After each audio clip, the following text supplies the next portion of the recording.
ప్రతిరోజు నేను వంట చేస్తున్నప్పుడు మాత్రం వచ్చి వీటి ప్లేస్ అదేనండి, అక్కడ కూర్చుంటాడు. ఈరోజు ఏంటంటే వినాయకుడికి కుడుములు పోస్తానని అనుకున్నాను. 2 టెంపుల్స్కి వెళ్ళాలనుకున్నానండి. అంటే ఇప్పుడు మేము ఉంటున్న అపార్ట్మెంట్ దగ్గరలో వినాయకుడి గుడి, అలాగే కొత్త ఇంటి దగ్గర వినాయకుడి గుడి. కుడుములు అయితే చేసేసాను. లియో గడ రెడీ అయిపోతున్నాడు. గుడికి వెళ్తున్నాం కదా, అందుకని ఎల్లో కలర్ టీషర్ట్ వేసుకున్నాడు. ట్రెడిషనల్గా ఉంటుంది అని చెప్పి చిన్న బొట్టు పెట్టేసుకున్నాడు.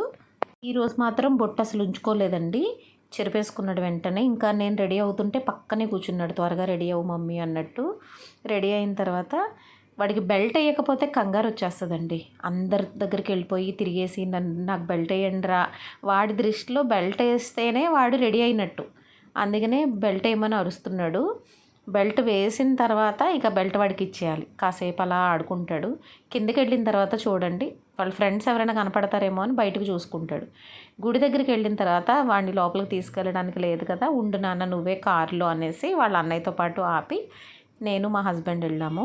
అక్కడ అయిపోయిన తర్వాత మళ్ళీ మేము ఉంటున్న ఇప్పుడు కొత్త ఇంటి దగ్గర గుడికి, కొమరవరం దగ్గర గుడికి కూడా స్టార్ట్ అయ్యామండి. ఇక్కడ కూడా జనం ఎవరు ఉండరు, ఇక్కడ అసలు ఎవ్వరు ఉండరు.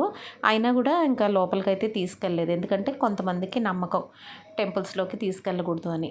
మనం ఎవరు ఉన్నా లేకపోయినా వాళ్ళ నమ్మకాన్ని పాడు చేయడం ఎందుకు, అందుకే నేనైతే తీసుకెళ్ళను, బయట నుంచే దండం పెట్టిస్తాను. చూడండి ఎలా ఎదురు చూసుకుంటున్నాడు. అక్కడి నుంచి అయితే కొత్త ఇంటికి అయితే వెళ్ళామండి, ఆ గుడికి దగ్గరే అనమాట. ఇంకా అలా ఇక్కడ గుడిలో కూడా కుడుములు ఇచ్చిన తర్వాత అక్కడికి వెళ్ళి మేము కూడా ప్రసాదం అది తినేసి ఇంకా స్టార్ట్ అయిపోదాం అనుకునేటప్పటికి ఎవరో వస్తున్నారో ఆగమన్నారు. ఇంకా ఆయన వచ్చారట. వీడికి ఇంకా విసుగొచ్చేసింది.